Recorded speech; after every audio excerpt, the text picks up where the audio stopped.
Başçısı Narimан Mırzaға, басқа да өнерден ашылғанына сүйінші сұрап келіп отырмыз. Орал секілді еңсесі биік рухы асқақ елдің ақындары ғана осылай тоғжара алады. Бұл бұрыннан дәстүрі бар ақындық. Халықтың ұландарының жайып табысы, жеңісі, жетістігі, жайықтың жансаясын кім жақсы көрмейді?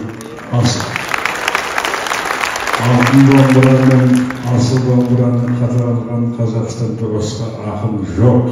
Жаңағы айтысқа қатысқан үш ақынның біреуі жансая болса, біреуі дәл осы түрде тамылжытып, майын тамызып сөйлеп, өнерпаздардың біреуі сіңіп тұрған Бауыржан.